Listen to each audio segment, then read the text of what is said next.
नमस्कार, वंदे मातरम। दोस्तों, स्वागत है आप सबका सैनिक पाठशाला में। आज के इस वीडियो के 3 अहम जानकारियां लेके आया हूं दोस्तों आज 1 अप्रैल है। आज हमारा पेंशन खाते में आना था, लेकिन अभी तक स्पर्श द्वारा पेंशन का क्रेडिट ना किया जाना बड़े सवाल खड़े कर रहा है कि क्या स्पर्श ने पेंशनर्स के साथ अप्रैल फूल मना दिया। अब आपका पेंशन हमारा पेंशन खाते में कब तक आएगा, इसके बारे में आगे कुछ एग्जांपल्स के साथ आपको समझाऊंगा दोस्तों, क्योंकि यह अहम मसला है। स्पर्श द्वारा एडवांस इंटीमेशन का मैसेज भी दे दिया गया था कि 1 अप्रैल को पेंशन खाते में आ जाएगा, लेकिन बावजूद इसके 1 अप्रैल को पेंशन खाते में ना आना एक बहुत अहम मसला है। लाखों की संख्या में पेंशनर्स पेंशन का इंतजार कर रहे हैं। इसके बारे में आगे आपको जानकारी दूंगा।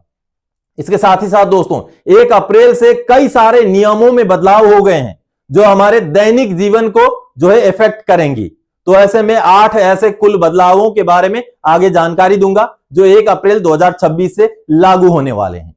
इसके साथ ही साथ दोस्तों, सीएजी का एक रिपोर्ट सामने आया है। सीएजी ने जवान जेसीओ अधिकारी का पेमेंट को भुगतान को लेकर के किस तरीके से देरी हो रही है और कैसे पेंशनर्स से या जो कर्मचारी हैं उनसे कैसे रिकवरी किया जा रहा है, इस मुद्दे को ऑडिट रिपोर्ट में डाला है। यह बहुत बड़ी बात है दोस्तों कि सीएजी ने रिकवरी के मुद्दे को रिपोर्ट में डाला है। तो इसको लेकर के जो सीएजी का रिपोर्ट है, जो अस्पतालों को लेकर भी कुछ रिपोर्ट्स उसमें इंक्लूडेड है, उसके बारे में आगे विस्तृत रिपोर्ट आपको समझाऊंगा कि किस तरीके से सीएजी ने इन विषयों के ऊपर टिप्पणी की है दोस्तों।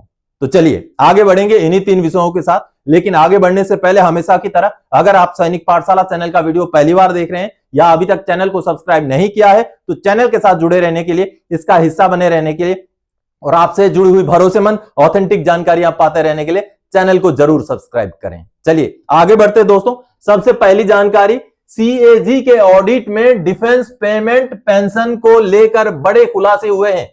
जवान जेसीओ अधिकारी सबको किया जा रहा है देरी से भुगतान, जिससे हो रहा है नुकसान। जी हां दोस्तों, जी हां, सीएजी का एक रिपोर्ट जो कि संसद में दाखिल कर दिया गया है। अब उस रिपोर्ट के जरिए जो चीजें, जो बातें सामने आ रही हैं, बहुत अहम है। चलिए एक रिपोर्ट के हवाले से आपको समझाऊंगा दोस्तों। ये जो सामने आप खबर देख पा रहे हैं, सीएजी के ऑडिट रिपोर्ट के हवाले से ये बड़ी खबर सामने आई है, दैनिक भास्कर की तरफ से आई है। आप देख पा रहे हैं, सीएजी रिपोर्ट, कई जवानों को समय पर वेतन भत्ते नहीं मिले, मिलिट्री अस्पतालों में कमियां मिली, सेना से जुड़े काम के रिकॉर्ड डिजिटल करने की सिफारिश की गई है। यह बहुत बड़ी रिपोर्ट होती है दोस्तों, सीएजी की रिपोर्ट। और इसके रिपोर्ट के हवाले से अगर ऐसी खबरें आई हैं तो इनका महत्व तो बहुत ज्यादा बढ़ जाता है। आप देख पा रहे हैं, controller and auditor general of India की डिफेंस पर रिपोर्ट सोमवार को संसद में पेश की गई। इसमें कई मिलिट्री अस्पतालों के रखरखाव में कमी की ओर भी इशारा किया गया है। यह भी बताया गया है कि काफी संख्या में सेना के जवानों को उनके वेतन भत्ते समय पर और सही तरीके से नहीं मिले, जो बहुत गंभीर खबर है दोस्तों। आप देख रहे हैं, रिपोर्ट के मुताबिक सेना के निर्माण कार्यों से जुड़े साइट रिकॉर्ड्स ठीक से नहीं रखे गए हैं। इससे काम की क्वालिटी और ठेकेदार की जिम्मेदारी तय करना मुश्किल हुआ है। ऑडिट ने सिफारिश की है कि रक्षा मंत्रालय साइट रिकॉर्ड्स को डिजिटाइज करे। साइट रिकॉर्ड्स के काम की प्रगति, मटेरियल और टेस्ट रिपोर्ट से जुड़ी जानकारी रिकॉर्ड होती है। वहीं सीएजी सरकारी खर्च और कामकाज का ऑडिट करने वाली संस्थान है। देखिए, रिपोर्ट में 3 हिस्सों की जांच की गई है, जिसमें सेना के वेतन भत्ते से जुड़े सिस्टम और भुगतान की प्रक्रिया, साथ ही साथ निर्माण कार्यों में यानी कि एमईएस में काम की निगरानी और गुणवत्ता, और साथ ही रक्षा मंत्रालय के तहत चल रहे मिलिट्री अस्पतालों का कामकाज। ये 3 विषयों पर ऑडिट हुई है, जिसका सीएजी रिपोर्ट आप देख पा रहे हैं। अब यहां कहा गया है क्या क्या सामने आया है। देखिए, कई जवानों को वेतन भत्ते समय पर और सही तरीके से नहीं मिले, निर्माण कार्यों से जुड़े रिकॉर्ड ठीक से नहीं रखे गए, इन्हें डिजिटाइज करने की सिफारिश की गई है। पीएफएसए की समीक्षा समय पर नहीं होने के कारण रिटायरमेंट के समय पर एक साथ राशि वसूली गई, यानी कि रिकवरी का मामला भी सीएजी के नोटिस में आया दोस्तों। देखिए, पीटीओ छुट्टी टिकट जारी करने में देरी हुई और कई आवेदन खारिज हो गए। मिलिट्री अस्पतालों में इमारतें पुरानी हैं, कई जगह जरूरी सुविधाएं भी पूरी नहीं है। दवाओं को समय पर इस्तेमाल या बदलाव नहीं गया है, जिससे 13.52 करोड़ फंस गए हैं। देखिए ऑडिट में डिटेल्स में भी लिखा गया है, अलग अलग सिस्टम के बीच तालमेल बेहतर नहीं है, यह भी बताया गया है। रिपोर्ट के मुताबिक provisional final settlement of accounts की समीक्षा तय समय पर नहीं हुई। इसके कारण रिटायरमेंट के समय पर अधिकारी, जूनियर कमीशन ऑफिसर्स और दूसरे रैंक के कर्मियों से एक साथ बड़ी राशि की वसूली हुई है। आईटी सिस्टम में जरूरी नियम शामिल नहीं होने से कई जवानों को वेतन और भत्ता समय पर और सही तरीके से नहीं मिले हैं। यह बहुत गंभीर रिपोर्ट है दोस्तों, यानी कि जवानों के, जेसीओस के और अधिकारियों के पेमेंट पेंशन से जुड़े हुए ये सवाल हैं जो खड़े किए हैं सीएजी ने। और एफएसए के समय पर जो रिकवरी की जाती है उसका भी मुद्दा सीएजी के रिपोर्ट में आया है। आप देख पा रहे हैं पीटीओ यानी कि छुट्टी पर जाने के लिए मिलने वाले टिकट जारी करने में देरी हो रही है, यानी कि पार्ट टू ऑर्डर की बात हो रही है, उनको पब्लिश करने में देरी हो रही है। एचआरएमएस सिस्टम में जानकारी सही से नहीं मिल रही है, इसलिए कई आवेदन खारिज हो रहे हैं। ऑडिट ने कहा है कि अलग अलग सिस्टम के बीच तालमेल बेहतर किया जाए।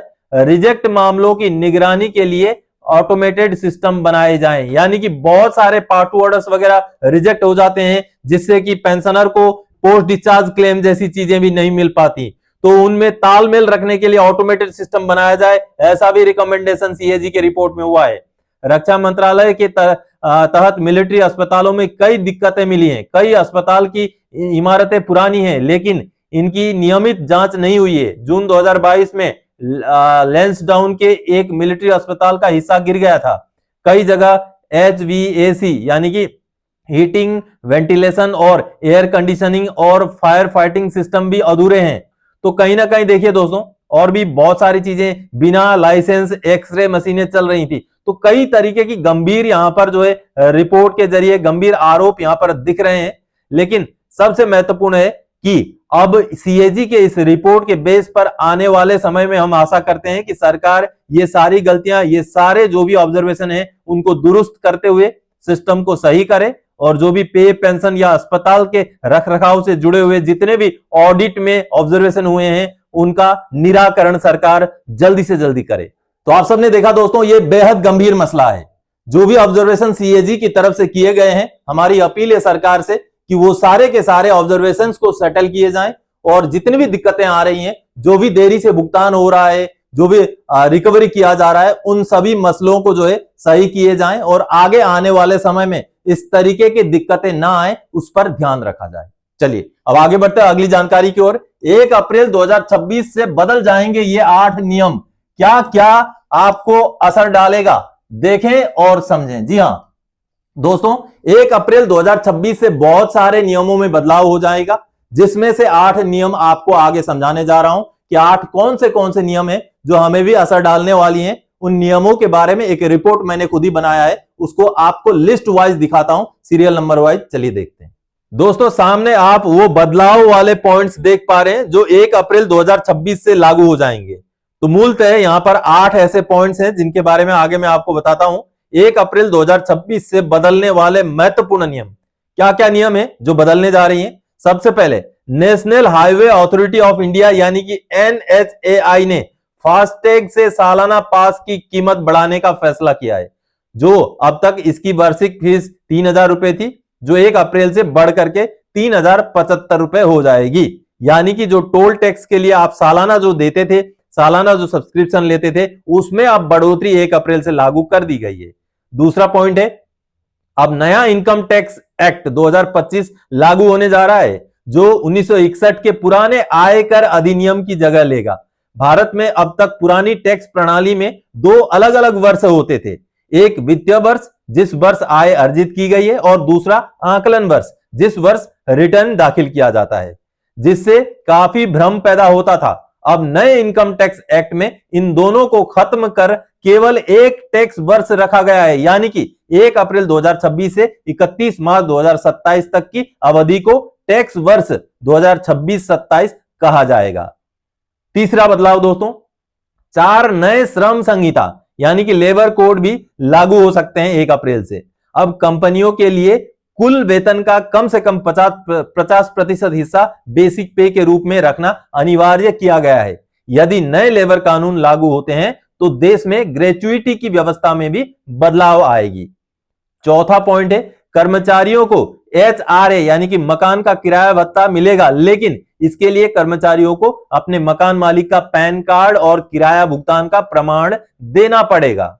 अगला पांचवा बदलाव देखिए, 1 अप्रैल से रेलवे टिकट कैंसिलेशन के नियम बदल रहे हैं। अब अगर ट्रेन के प्रस्थान से 8 घंटे से 24 घंटे के पहले टिकट रद्द किया जाएगा तो 50% रिफंड मिलेगा।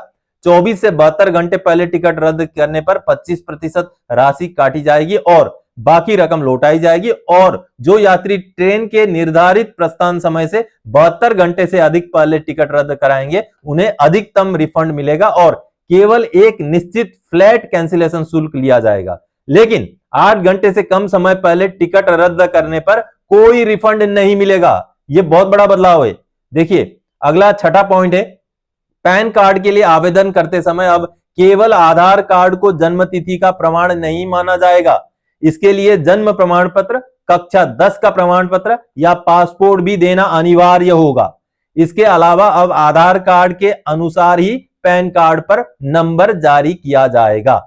अगला दोस्तों 1 अप्रैल से लागू होने वाला नियम है, 1 अप्रैल 2026 से क्रेडिट स्कोर से जुड़े नियमों में बदलाव हो रहा है। भारतीय रिजर्व बैंक यानी कि RBI ने बैंकों को आदेश दिया है कि वे क्रेडिट कॉन्फर्मेशन कंपनियों से साप्ताहिक आधार पर लोन से जुड़े डेटा की रिपोर्ट दें।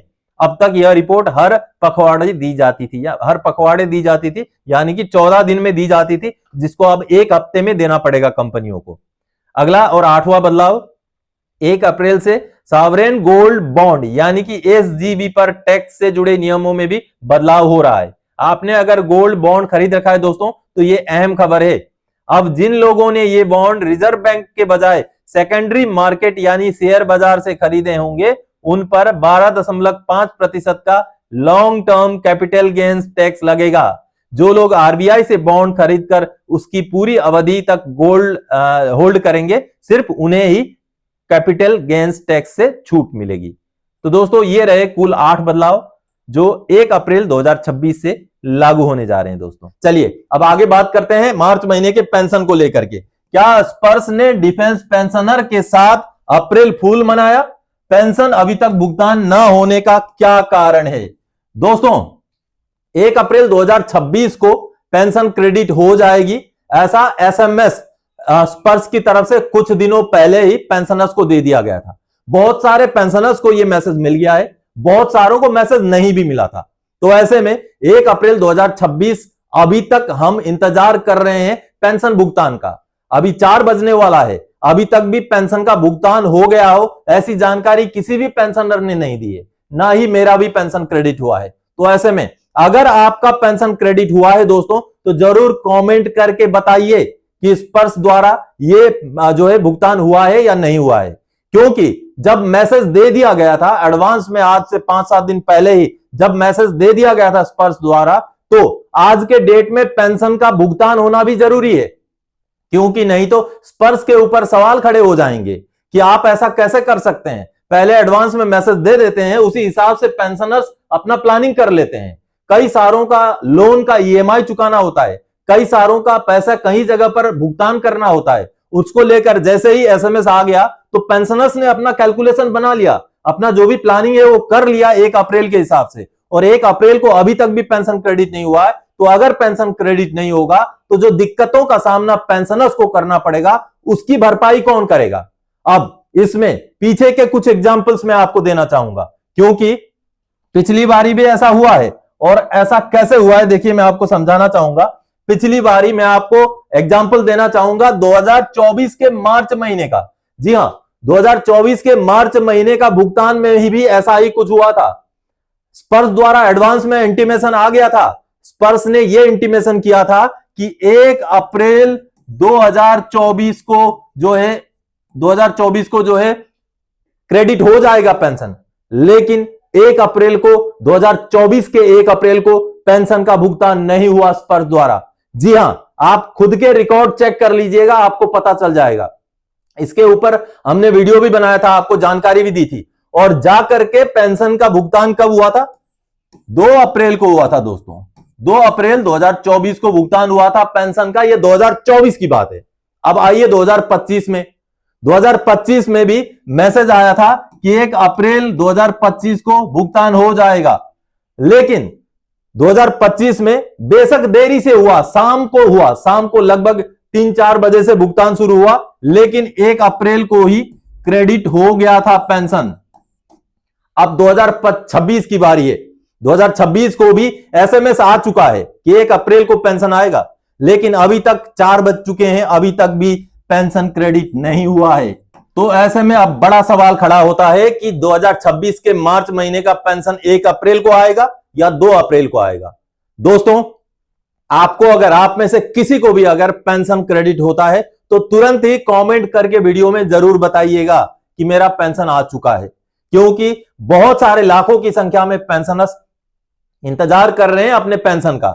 इसलिए यह जानकारी पेंशनर्स को तुरंत मिलना जरूरी है। तो दोस्तों, आज के इस वीडियो में इन्हीं जानकारियों के साथ आया था। आने वाले समय में और कोई जानकारीदायक आपसे सरोकार रखने वाला विषय लेके मैं फिर से हाजिर हो जाऊंगा। तब तक के लिए जय हिंद दोस्तों।